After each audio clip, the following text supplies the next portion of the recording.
कहानी की शुरुआत में हमें एक सीक्रेट लैब को दिखाया जाता है जहां इंसानों को मॉलिक्यूलर लेवल पर स्कैन करके उन्हें एक खास तरह के मैटर में कन्वर्ट किया जा रहा था। पर तभी वहां एक धमाका हुआ और तकनीकी खराबी के चलते उनके बनाए हुए सारे क्रीचर्स आजाद हो गए। इसके एक हफ्ते बाद हम शहर को देखते हैं जो वॉर की वजह से मलबे में तब्दील हो चुका था। हम वहां डेविस नाम के एक सोल्जर को देखते हैं जो बैकअप के इंतजार में खड़ा था, पर उसे पता चला कि बैकअप को आने में अभी 8 से 10 मिनट और लग सकते हैं। उसके हाईटेक हेलमेट से जुड़े स्पेक्स उसे आसपास की चीजों को स्कैन करने में मदद कर रहे थे, लेकिन हर गुजरते सेकंड के साथ बेचैनी बढ़ती जा रही थी। उसने अपने सारे साथियों को इस वॉर में खो दिया था और चारों ओर उनकी लाशें पड़ी हुई थीं। इन लाशों के चेहरों पर डर और घबराहट साफ साफ झलक रहा था, मानो उन्हें दर्दनाक और भयानक मौत का सामना करना पड़ा हो। उसकी स्पेक्स लाशों के शरीर को स्कैन कर रही थीं और हर स्कैन के साथ डेविस की बेचैनी बढ़ती जा रही थी। पर तभी उसके स्पेक्स ने एक हलचल पकड़ी। एक हल्की सी परछाई जैसी चीज उसकी ओर तेजी से बढ़ रही थी। वो घबराकर इधर उधर देखता है, पर कुछ भी असलियत में नहीं दिखता। सिर्फ स्पेक्स के जरिए ही उसे वो परछाई दिखाई दे रही थी। उसका ना कोई ठोस शरीर था और ना ही कोई डरावनी शक्ल, बस एक घनी सफेद छाया जो बर्फीली हवा में घुलती जा रही थी। अब इससे पहले कि डेविस कुछ समझ पाता, वो परछाई उसके शरीर के आर पार चली जाती है जिससे वो मारा गया। उसके चेहरे पर वही इमोशंस आ जाते हैं जैसा कि उन बाकी लाशों में था, और अब वो चीज अपने अगले शिकार की तलाश में आगे बढ़ चुकी थी। इसके बाद हम मार्क क्लाइन नाम के एक इंजीनियर को देखते हैं जो रोज की तरह कबाड़ के ढेर में कोई काम की चीज ढूंढ रहा था। क्लाइन एक फेमस इंजीनियर और साइंटिस्ट है जो आए दिन नई नई चीजों का आविष्कार करते रहता है।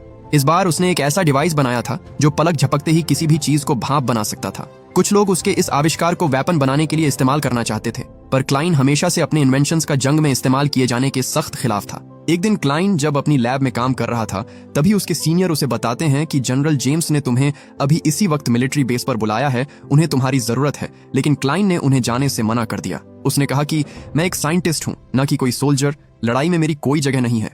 लेकिन उसके सीनियर ने उस पर दबाव डाला, ये कहते हुए कि अगर वो नहीं आने के लिए राजी हो जाता है, पर उसकी शर्त थी कि वो वहां सिर्फ रिसर्च का काम करेगा। अगले दिन मार्क मिलिट्री बेस पर पहुंचता है जहां जनरल जेम्स ने उसका वेलकम किया। वो मार्क के साथ ऐसी खुफिया जानकारी साझा करने को तैयार थे जिसके बारे में दुनिया के कुछ चुनिंदा लोगों को ही पता था। उन्होंने मार्क को 5 अलग अलग कैमरों की वीडियो फुटेज दिखाई जो उनके सोल्जर्स ने मरने से पहले रिकॉर्ड किए थे। मार्क ने जब उसे गौर से देखा तो उसे उसमें कुछ जीव दिखाई दिए जो इस दुनिया के तो बिल्कुल नहीं लग रहे थे। आगे कुछ भी बताने से पहले फ्रैन मेडिसन नाम की CIA ऑफिसर उससे एक कॉन्ट्रैक्ट पर साइन करवाती है। उसमें साफ साफ लिखा था कि अगर उसने जानकारी बाहर किसी से भी साझा की तो उसे हमेशा के लिए जेल में डाल दिया जाएगा। मार्क के लिए ये एक बहुत बड़ा जोखिम था, लेकिन सच्चाई जानने की उनकी वैज्ञानिक जिज्ञासा ने उसे इस कॉन्ट्रैक्ट पर साइन करने को मजबूर कर दिया। जेम्स ने मार्क को बताया कि उनके सबसे काबिल सोल्जर ने उस रहस्यमयी चीज के करीब पहुंचने की कोशिश की थी, लेकिन बाद में हमें उसकी और उनकी टीम की लाशें अजीब हालत में पड़ी मिली। उनके इंटरनल ऑर्गन्स जम गए थे और उनके चेहरे पर एक अजीब सा डर था, मानो उन्होंने कुछ भयानक देखा हो। मेडिसन उसे बताती है कि जिन्होंने भी उन जीवों को देखा वो उन्हें घोस्ट ऑफ वॉर के नाम से जानते हैं, क्योंकि ये वॉर शुरू होने से पहले उनका इस शहर में नामो निशान नहीं था। हालांकि क्लाइन को अंधविश्वासों पर भरोसा नहीं था। वो साइंस की मदद से समझना चाहता था कि उनके सैनिकों को आखिर क्या मार रहा है। उन्हें समझने के लिए मार्क को क्लियर फुटेज चाहिए थी, पर दिक्कत ये थी कि उन जीवों को खुली आंखों से नहीं देखा जा सकता था। हालांकि मार्क के पास इस समस्या का भी हल था। उसने एक ऐसा कैमरा बनाया था जो लाइट के हर स्पेक्ट्रम को कैप्चर कर सकता था, यानी इसकी मदद से वो उन्हें देख सकते हैं। जेम्स कहता है, कल हमारे सोल्जर्स एक रेस्क्यू मिशन पर जाने वाले हैं, उन्हें ये ऑपरेट करना सिखा दो, बाकी हम देख लेंगे। पर इसे सिर्फ मार्क ही चला सकता था, इसलिए उसे भी वहां जाना पड़ेगा। इसके बाद मार्क मिलिट्री टैंक से मशीन गन को निकालकर उस पर कैमरा फिट करने लगता है, जो देख कई सोल्जर्स उस पर भड़क उठे। वो कहते हैं, जानते भी हो इस चीज ने कितनी बार हमारी जान बचाई है और तुम उसकी जगह अपना ये फालतू कैमरा लगा रहे हो। जब उन्हें पता चला कि कल वो भी उनके साथ चलने वाला है तो सब उस पर हंसने लगते हैं। उनके लिए मार्क एक कमजोर साइंटिस्ट था जो जंग के मैदान के लिए नहीं बना और बस टैंक पर कैमरा लगाना जानता है। वो मार्क को परेशान कर रहे ने बीच में दखल देकर हालात को काबू में कर लिया। उन्होंने उन सैनिकों को शांत किया और कहा, मार्क के आविष्कार ही हैं जो हमें दुश्मनों से लड़ने का मौका दे रहे हैं। उसके बिना हम कभी कोई वॉर नहीं जीत पाते। ये सुनकर सबके मुंह बंद हो जाते हैं। उन्हें यह भी पता चला कि जिस टैंक को लेकर वो उसका मजाक बना रहे थे उसे मार्क और उसकी टीम ने ही डिजाइन किया था। अगले दिन वो सब अपना रेस्क्यू मिशन प्लान करते हैं। जहां वो जा रहे थे वहां उनके 2 दुश्मन मौजूद थे, एक जिनसे उनकी पहले से लड़ाई चल रही थी और दूसरे थे वो जीव जिन्हें उन्होंने अनजाने में ढूंढा था। प्लान के मुताबिक उन्हें सबसे पहले अपने लोगों को बचाना है जिन्हें दुश्मनों ने एक बिल्डिंग में बंदी बना रखा है, और उसके बाद सब मिलकर उन जीवों को पकड़ते। इसके बाद मार्क और सैनिकों की एक टीम एक अबेंडन एरिया में भेजी जाती है। मार्क टैंक के अंदर बैठकर अपने हाईटेक स्पेक्ट्रल कैमरे की मदद से उस एरिया की जांच कर रहा था। इस मिशन पर जाने वाले हर सैनिक की तरह मार्क के दिल में भी डर और बेचैनी थी। ये एरिया पहले ही कई सैनिकों को निगल चुका था और ना जाने यहाँ की मिट्टी में और कितने राज दफन थे। जैसे ही टीम आगे बढ़ती है, रास्ते में उन्हें जमी हुई लाशें मिलती हैं, जो देखकर एक बार के लिए उनकी रूह कांप गई। हर कदम पर खतरा बढ़ते ही जा रहा था, लेकिन वो रुक नहीं सकते थे। उनका मिशन था आगे बढ़ते रहना, चाहे खतरा कितना भी बड़ा क्यों ना हो। टीम और आगे बढ़ती है और उन्हें सार्जेंट विल मिलता है, जो एक बाथटब के नीचे छिपा हुआ था। कॉमस्टॉक का चेहरा डर से भरा हुआ था। ऐसा लग रहा था जैसे उसने अपनी आंखों से मौत को देखा हो। उसे बचा लिया जाता है, लेकिन उसकी हालत देखकर बाकी सैनिकों के दिल में खौफ और गहरा हो जाता है। अब यह साफ हो चुका था कि यहाँ कुछ बेहद अजीब और खतरनाक था। सार्जेंट ने पूछा, हमारे बाकी के सैनिक कहाँ हैं? जिस पर विल ने उसे बताया कि वो सब मर चुके हैं। उन्होंने जब ऊपर जाकर देखा तो पाया कि उसकी टीम के साथ साथ वहां दुश्मनों की भी लाशें पड़ी हुई थीं।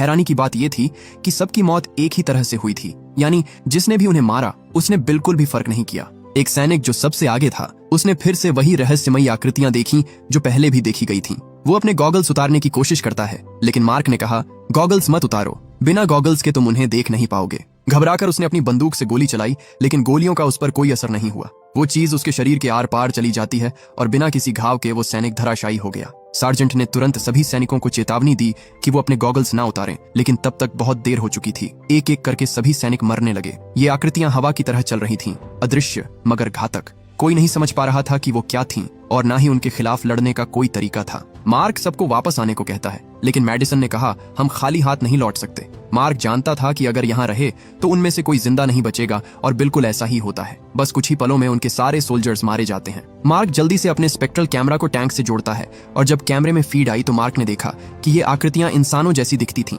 उनका सिर्फ कुछ हिस्सा ही कैमरे में दिखाई दे रहा था। ऐसा लग रहा था कि ये इंसान नहीं थे, बल्कि किसी दूसरे डायमेंशन से आई चीजें थीं।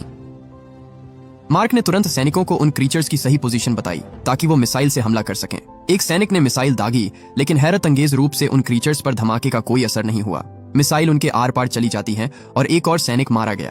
अब यह साफ हो चुका था कि वो किसी मामूली चीज से नहीं लड़ रहे थे। ये कुछ और था जिसे समझने में अभी और वक्त लगेगा। बचे हुए सैनिकों ने अपनी जान बचाकर वहां से भागने की कोशिश की, मगर इस अफरा तफरी में उन्होंने गलती से दुश्मन की बिछाई हुई लैंडमाइन पर पैर रख दिया, जिससे एक बड़ा धमाका हुआ और उनके ट्रक और टैंक पलट गए। कुछ सैनिक तुरंत मारे जाते हैं, जबकि बाकी किसी तरह जिंदा रहने की कोशिश कर रहे थे। मार्क अब समझ चुका था कि उसका स्पेक्ट्रल कैमरा ही उसका सबसे बड़ा हथियार है, क्योंकि सिर्फ उसी की मदद से वो उन क्रीचर्स को देख सकते थे। कैमरा भारी था, लेकिन फिर भी मार्क उसे अपने साथ लेकर भागा। वो जानता था कि अगर उसने इसे यहीं छोड़ दिया तो वो कभी नहीं जान पाएंगे कि सैनिकों को मारने वाली ये रहस्यमयी चीजें आखिर थीं क्या। मार्क और उसकी टीम उन खतरनाक जीवों से बचते हुए एक अबंडन पड़ी बिल्डिंग में पहुंचती है। वहां पहुंचकर मार्क देखता है कि मैडिसन गंभीर रूप से घायल है। उसके सिर से लगातार खून बह रहा था और वो सदमे में थी। उसी बिल्डिंग में उन्हें एक रेडियो ऑपरेटर मिलता है जो पिछली टीम के साथ यहाँ मिशन पर आया था, लेकिन किसी कारणवश यहीं फंसा रह गया। मार्क और बाकी के सैनिक बहुत डरे हुए थे, क्योंकि वो इन रहस्यमयी जीवों को समझ नहीं पा रहे थे। मार्क उन्हें बताता है कि ये जो भी चीज है इंसानों से हूबहू मेल खाती है। उसने मेरी ओर देखा था, लेकिन मैं अभी तक ये समझ नहीं पाया हूँ कि ये जीव काम कैसे करते हैं। शायद मेरा कैमरा हमें इन्हें बेहतर तरीके से देखने और समझने में मदद कर सके। जिसके बाद उन्होंने अपने स्पेक्ट्रल कैमरे को इमारत की तीसरी मंजिल पर इंस्टॉल कर दिया। कैमरे में उन्हें दिखाई दिया कि बिल्डिंग के चारों ओर कई सेमी ट्रांसपेरेंट जीव घूम रहे हैं, लेकिन कोई अनजान चीज उन्हें बिल्डिंग में एंटर करने से रोक रही है। मार्क ने देखा कि इमारत के चारों तरफ कुछ काले रंग की रेत जैसा पदार्थ फैला हुआ है। तभी एक सैनिक ने कहा, ये रेत नहीं है, ये प्योर आयरन है और ये पूरे एरिया में फैला हुआ है। उसने बताया कि भागते समय वो इसी आयरन के ढेर में गिर गया था, जिस वजह से कुछ आयरन उसके कपड़ों में घुस गया। मार्क समझ गया कि किसी ने जानबूझकर इस लोहे को इमारत के चारों ओर फैलाया है ताकि वो उन्हें अंदर आने से रोक सके। सार्जेंट को शक हुआ कि इस बिल्डिंग में वो अकेले नहीं है, जिसके बाद उन्होंने इमारत के एक एक कोने को छान डाला। वो ऊपरी मंजिल की ओर बढ़ ही रहे थे कि अचानक किसी ने उन पर अंधाधुंध गोलीबारी शुरू कर दी। सैनिकों ने बड़ी मुश्किल से खुद को बचाया और हमलावर को रोकने में कामयाब हुए। मेडिसन ने देखा कि ये हमलावर बच्चे थे जो उनके आने से डर गए थे। कोई और खतरा ना पाकर मेडिसन ने उन बच्चों से बात करने की कोशिश की, क्योंकि सिर्फ वही उनकी भाषा समझती थी। इमारत में और कोई नहीं था, सिर्फ वो बच्चे थे जो जीवों के डर से यहाँ पनाह लिए हुए थे।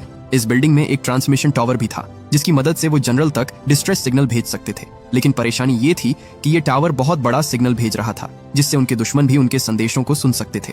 बहुत ज्यादा चांसेस थे कि सिग्नल भेजने से उन्हें उनकी लोकेशन का पता चल जाएगा। लेकिन सार्जेंट ने कहा, इस वक्त हमारा सबसे बड़ा खतरा ये रहस्यमयी जीव हैं, न कि हथियारों से लैश इंसान। मार्क ने कहा, इन बच्चों से पूछो कि लोहे का घेरा इमारत के चारों ओर लगाने का आइडिया किसका था। जिस पर बच्चों ने जवाब दिया, ये हमारे डैड का आइडिया था। मार्क उनसे मिलना चाहता था, क्योंकि अगर ये आइडिया उनका है तो मतलब वो इन जीवों के बारे में हमसे कहीं ज्यादा जानते हैं। हालांकि बाद में उन्हें पता चला कि उसके डैड अब इस दुनिया में नहीं है। बिल्डिंग के चारों ओर घेरा बनाते वक्त उन जीवों ने उन्हें मार दिया था। मार्क को यह भी पता चलता है कि उसके डैड उसी पावर प्लांट में काम करते थे जहां से इन सारी मौतों का सिलसिला शुरू हुआ था। बच्चे बताते हैं कि ये जीव शांति नहीं पा सकते, वो जीवन और मृत्यु के बीच कहीं अटके हुए हैं और यही कारण है कि वो इतने हिंसक और अनस्टेबल हो गए हैं। उन्होंने अपने कैमरे की मदद से इन जीवों की गतिविधियों को और गहराई से समझने का फैसला किया। इसके साथ ही उन्होंने बच्चों को सुरक्षित रखने और उन जीवों से बचने के लिए एक ठोस योजना बनानी शुरू कर दी। उनके चारों ओर खतरा मंडरा रहा था, जिसके बाद जनरल ने अपने सैनिकों को बचाने के लिए टैंक्स और हेलीकॉप्टर्स भेजने का फैसला किया। लेकिन सुरक्षित निकलने के लिए उन्हें अभी कम से कम आधा मील और भागना था। ये आसान नहीं था, पर उनके पास कोई और ऑप्शन भी नहीं था। सिग्नल टावर का इस्तेमाल करने की वजह से अब दुश्मनों को उनकी लोकेशन का पता चल चुका था, इसलिए वो ज्यादा देर तक वहां रुक नहीं सकते थे। मार्क ने देखा कि इस बिल्डिंग में भी चारों तरफ आयरन डस्ट फैला हुआ था, जिसका इस्तेमाल वो हथियार बनाने में कर सकते थे। उसने तुरंत उन लोहे के कणों को इकट्ठा किया और उनसे ग्रेनेड, बम और छोटे कैप्सूल तैयार कर दिए। सर्जेंट ने कहा, मार्क, तुम हमें कवर देना क्योंकि सिर्फ तुम ही उन्हें देख सकते हो। पर मार्क के पास इससे भी बेहतर आइडिया था। वो उस कैमरे के पुर्जे पुर्जे खोलकर उसकी पोलैरिटी को चेंज कर देता है, जिससे वो एक खास तरह की टॉर्च में बदल गया, जिसकी रोशनी से उन जीवों को दूर तक देखा जा सकता था। उसने रेडियो के जरिए रेस्क्यू टीम को भी ऐसे ही कैमरे बनाने को कहा, ताकि वो भी उन जीवों को अपनी आंखों से देख सकें। मार्क ने अपने स्पेक्ट्रल कैमरे को एक पावरफुल सर्च लाइट में बदल दिया, जो बैटरी से चलता था। अगली सुबह मार्क ने जब टॉर्च की रोशनी चमकाई तो देखा कि वहां एक नहीं, दो नहीं, बल्कि सैकड़ों क्रीचर्स घात लगाए उनके बाहर आने का इंतजार कर रहे थे। ये जीव उनकी हर हरकत पर नजर रख रहे थे और जैसे ही वो बाहर निकले उन्होंने उनका पीछा शुरू कर दिया। उनकी रफ्तार इतनी तेज थी कि वो पलक झपकते ही उन तक पहुंच जाते हैं। आखिर में सोल्जर्स ने आयरन डस्ट से बने हथियारों का इस्तेमाल किया, जो हैरतअंगेज रूप से इन खतरनाक जीवों को रोकने में कारगर साबित हुए। मार्क उन्हें उनकी पोजीशन बताता है और सोल्जर्स उन पर फायर करते हैं। वो उन्हें रोकने में कुछ हद तक कामयाब हुए थे, पर वो जीव हवा की तरह तेज थे। वो लगातार आगे बढ़ते रहे और जल्द ही एक खुले मैदान में पहुंच गए। सभी लोग जल्दी से एक बस के अंदर छिप गए, लेकिन तभी मार्क की सर्च लाइट काम करना बंद कर देती है। मार्क ने उसे ठीक करने की कोशिश की, पर अफसोस उसकी बैटरी खत्म हो चुकी थी। वो पूरी तरह से अंधे हो चुके थे। अब कोई भी कहीं से भी उन पर हमला कर सकता था। पर तभी उन्होंने टैंकों की आवाजें सुनी, जो उन्हें रेस्क्यू करने पहुंच चुके थे। वो अपने साथ सर्च लाइट भी लाए थे। जैसे ही उन्होंने लाइट्स को उस इमारत की तरफ पॉइंट किया, वहां उन्हें ढेर सारे क्रीचर दिखाई दिए। सार्जेंट उन्हें बाहर निकलने से मना करता है, पर उन्होंने उसकी नहीं सुनी और उन पर फायरिंग शुरू कर दी। टैंक्स उन पर गोला दागते हैं, पर उसका उन पर कोई असर नहीं होता। कुछ ही पलों में हालात पूरी तरह बेकाबू हो गए और देखते ही देखते बचाने आए सभी सैनिक एक एक करके मारे गए। तभी उनमें एक जीव गलती से उनके टैंक से टकरा जाता है, जिससे इतना सॉलिड टैंक किसी डिब्बे की तरह पिचक गया। वो खुद को ऐसे देखता है जैसे उसने पहली बार इतनी ताकत को महसूस किया हो, जिसके बाद उसने टैंक को ऐसे कुचल दिया जैसे कि वो कोई टिन का डिब्बा हो। इसी अफरा तफरी में उस लड़की का छोटा भाई खो जाता है। वो ग्रुप से दूर अकेला खड़ा था। उसकी बहन उसे बचाने के लिए उसकी ओर दौड़ती है, पर वो उस तक पहुंच पाती उससे पहले ही उन जीवों ने उसे बेरहमी से मार डाला। उस बच्चे की मौत ने सभी को हिलाकर रख दिया। उनकी उम्मीदें टूटने लगी थी, लेकिन तभी वहां एक और रेस्क्यू हेलीकॉप्टर आ गया। सब फटाफट हेलीकॉप्टर में बैठ जाते हैं, पर वो जीव हवा को चीरते हुए उनकी ओर बढ़ रहे थे। जिसके बाद मार्क उन लोहे के कणों को हवा में बिखेर देता है, जिससे उन्हें भागने के लिए थोड़ा और वक्त मिल गया। उन्होंने देखा कि वो जीव अब शहर की ओर बढ़ रहे थे और अगर उन्हें नहीं रोका गया तो और भी जाने जाएंगी। सार्जेंट को पता चला कि उनका मिलिट्री बेस भी डिस्ट्रॉय हो चुका है, जिसके बाद वो हेलीकॉप्टर उन्हें एक रिफ्यूजी कैंप में लेकर जाता है, जो फिलहाल उनके छुपने के लिए सुरक्षित जगह मानी जा रही थी। सार्जेंट बोला, मैंने पता किया कि ये बंकर 20 फीट मोटे स्टील और कंक्रीट से बना हुआ है। मुझे नहीं पता ये चीज हमें कब तक सुरक्षित रखेगी, लेकिन एक बात पक्की है कि यहाँ खाने के लिए खाना और पीने के लिए पानी है, इसलिए जितना ज्यादा हो सके उतना ज्यादा राशन बटोरो। उधर मार्क उस बच्ची को डॉक्टर के पास ले जाता है, क्योंकि उसका बायां कंधा टूट गया था। मार्क कहता है, मुझे तुम्हारी मदद चाहिए। मुझे जानना है कि तुम्हारे डैड इस चीज के बारे में और क्या क्या जानते थे। जिस पर बच्ची ने उसे बताया कि उसके डैड उस पावर प्लांट में सिरेमिक के कंटेनर्स बनाया करते थे। जल्द ही वहां जनरल जेम्स भी पहुंच गया, पर उनके चेहरे पर खौफ साफ देखा जा सकता था। उनकी सेना के 240 सैनिकों में से अब सिर्फ 19 सैनिक ही बचे हैं। उन्होंने कहा, हमारे पास कोई प्लान नहीं है। इनसे ना तो भागा जा सकता है और ना ही इन्हें रोका जा सकता है। हमारे हथियार इनकी ताकतों के आगे कुछ मायने नहीं रखते। अपने जनरल को इतना परेशान देखा बाकियों की हिम्मत भी टूट जाती है, क्योंकि किसी को नहीं पता था उस चीज को कैसे रोका जाए। मार्क कोने में बैठा उन सब की बातें सुन रहा था, पर तभी उसके दिमाग में एक जबरदस्त आइडिया आया। वो बोला, शायद मैं जानता हूं कि ये चीज क्या है। हमने अभी तक उन्हें ऐसी ऐसी चीजें करते हुए देखा है जो हमारी सोच से परे है। वो दीवार के पार जा सकते हैं, खुली आंखों से दिखाई नहीं देते, और अगर किसी को छू ले तो उसे तुरंत ही मार देते हैं। लेकिन इन सब में सबसे अजीब बात यह है कि वो सिरेमिक के पार नहीं जा सकते। हमारा एक आदमी सिरेमिक के टब के नीचे छुपकर ही उनसे बचा था। उन्होंने हमारी आंखों से सामने रेस्क्यू टैंक के टुकड़े कर दिए, पर गौर करने की बात यह है कि उन्होंने हमारे ट्रकों के साथ कुछ नहीं किया, क्योंकि उन पर सिरेमिक कोटिंग थी। ये जो भी चीज है नेचुरल तो बिल्कुल नहीं है। इसे किसी ने बनाया है। शायद ये इंसानों द्वारा बनाए गए अब तक का सबसे खतरनाक हथियार है। उसने सबको बोस-आइंस्टीन कंडेंसेट के बारे में बताया। मैटर का ऐसा स्टेट जो ना तो सॉलिड है और ना ही लिक्विड, पर अपने अंदर वो हर उस तरह की प्रॉपर्टी रखता है जो हमने उन जीवों में देखी है। इसका मतलब वो सब कंडेंसेट मैटर से बने हुए हैं। इसे बनाने के लिए हद से ज्यादा एनर्जी की जरूरत पड़ती है और शायद यही कारण है कि ये पहली बार मेसरोव पावर प्लांट में दिखाई दिए थे।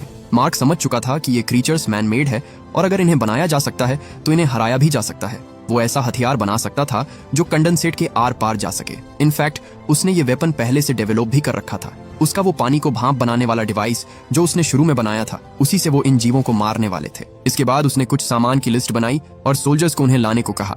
मार्क पुर्जा पुर्जा खोलकर एक नए किस्म का हथियार तैयार करता है। हालांकि ये हथियार पहले कभी परखा नहीं गया था और उन्हें अब उस खतरे का सामना करना था जिसे वो पूरी तरह से समझते भी नहीं थे। उनके हेलीकॉप्टर में बस इतना ही फ्यूल था कि वो पावर प्लांट तक पहुंच सके। वापस लौटने का उनके पास कोई ऑप्शन नहीं था। अगर हथियार काम नहीं किया तो वो गए समझो। मार्क और कुछ बहादुर सैनिक पावर प्लांट की ओर जाते हैं। सबसे पहले सिर्फ कुछ ही सोल्जर्स उतरे ताकि वेपन्स को टेस्ट किया जा सके।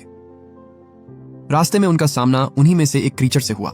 सार्जेंट ने तुरंत अपने नए हथियार से उस पर निशाना साधा और सिर्फ एक ही शॉट में वो क्रीचर डिस्ट्रॉय हो गया। ये उनकी पहली बड़ी जीत थी, जिसके बाद और भी सैनिक नीचे जाते हैं और उन्होंने प्लांट को चारों तरफ से घेर लिया। इसी बीच कुछ सोल्जर्स बिल्डिंग के दूसरी ओर जाते हैं। मार्क मेडिसन के साथ प्लांट के अंदर दाखिल होता है और धीरे धीरे अंदर बढ़ने लगता है, जबकि बाकी सैनिक बाहर से उन्हें कवर दे रहे थे। मार्क ने एक सीक्रेट लैब का दरवाजा खोला और वहां उन्होंने जो देखा उसे देखकर उनके पैरों तले जमीन खिसक जाती है। मार्क का शक सही था। वहां एक पूरी की पूरी असेंबली लाइन चल रही थी जिसमें इंसानों को मॉलिक्यूलर लेवल पर स्कैन करके उन्हें बोस-आइंस्टीन कंडेंसेट से रिजनरेट किया जा रहा था। आगे बढ़ते हुए उन्हें एक और दरवाजा मिला जिसके पीछे उन्हें सैकड़ों जिंदा इंसान मिले जिन पर एक्सपेरिमेंट करके उन्हें कैद कर दिया गया था। लेकिन उनमें से आधे से ज्यादा लोग किसी तकनीकी खराबी के चलते आजाद हो गए। वहां उन्हें एक साइंटिस्ट की लाश मिलती है जिसके हाथ में एक लिवर खींचने का टूल था। मार्क समझ गया उसने जरूर उन्हें रोकने की कोशिश की होगी, पर इस दौरान वो मारा गया। मैडिसन उनके मैनुअल को पढ़ने की कोशिश करती है, पर अलग भाषा में लिखी हुई होने की वजह से उसे थोड़ा बहुत ही समझ आता है। वहीं दूसरी ओर सोल्जर्स अपनी जी जान लगाकर उन क्रीचर्स से फाइट करते हैं और कियों वो मारने में कामयाब भी हुए। पर उन्हें जल्द समझ आ गया कि उन्हें मारा नहीं जा सकता, क्योंकि उन पर किया गया हर हमला उन्हें और एनर्जी दे रहा था। जल्द ही सारे मरे हुए जीव फिर से जिंदा हो उठे। इस बार वो एक एक कर नहीं लड़ते, बल्कि सबने मिलकर एक बड़ा और भयानक रूप ले लिया। सारे सोल्जर्स मारे जाते हैं जो देख सार्जेंट ने एक आखिरी हमला करने की सोची।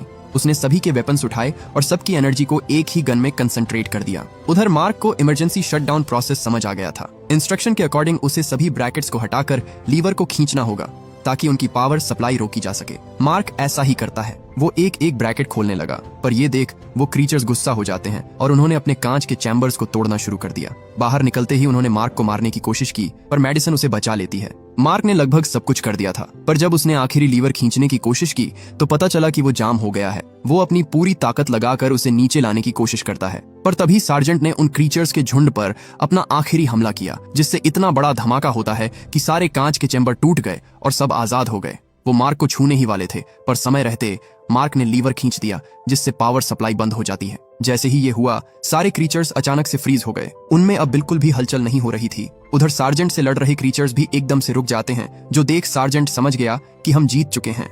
मेडिसन मार्क को यहाँ से निकलने को कहती है, पर तभी उनकी नजर एक और दरवाजे पर पड़ी और जब वो उसके अंदर गए तो वहां उन्होंने देखा कि उन जीवों को न सिर्फ असली इंसानों से बनाया जा रहा था, बल्कि उन्हें कंट्रोल भी किया जा रहा था। वो हिंसक थे नहीं, बल्कि उन्हें हिंसक बनाया गया था। मार्क समझ गया कि वो ना तो पूरी तरह जिंदा है और ना पूरी तरह मरे हुए। वो ऐसी अवस्था में फंसे हुए हैं जहां से निकलना नामुमकिन है। मार्क से ये देखा नहीं जाता और वो केवल खींचकर उस पोड को डिस्ट्रॉय कर देता है जो इन्हें इस स्टेट में रखे हुए था। वो बाकियों के साथ भी यही करने जा रहा था, पर मेडिसन उसे रोक लेती है। वो कहती है कि अगर उन्होंने सब कुछ नष्ट कर दिया तो कोई उनकी बातों पर विश्वास नहीं करेगा। पर मार्क जानता था कि अगर ये टेक्नोलॉजी इंसानों के हाथ लगी और उन्होंने इसे समझ लिया तो वो ऐसे और सोल्जर्स बनाएंगे और ये दुनिया को खत्म कर देगा। इसके बाद दोनों ने मिलकर वहां मौजूद हर एक पोड को डिस्ट्रॉय कर दिया और सारी रिसर्च को आग के हवाले कर दिया ताकि इन्हें दोबारा ना बनाया जा सके। बचे हुए सैनिक बेस पर वापस लौट आते हैं और एक नए दिन की शुरुआत होती है। अगले रोज जब मार्क अपने कैंप से बाहर निकला तो उसने देखा कि सोल्जर्स फिर से पावर प्लांट में जा रहे थे। मेडिसन उसे बताती है कि हमने एक नई रेस शुरू कर दी है। अब सभी ताकतवर देश उस टेक्नोलॉजी को सबसे पहले पाने की कोशिश करेंगे ताकि उस पर अपना हक जता सके, क्योंकि जो भी इस टेक्नोलॉजी पर कंट्रोल पा लेगा वही पूरी दुनिया पर राज करेगा। लेकिन फिलहाल मार्क का काम अब पूरा हो चुका था। अब वो तब लौटेगा जब उन्हें उसकी फिर से जरूरत होगी। मार्क मुस्कुराते हुए बेस से बाहर चला गया और इसी के साथ ये मूवी यहीं खत्म हो जाती है।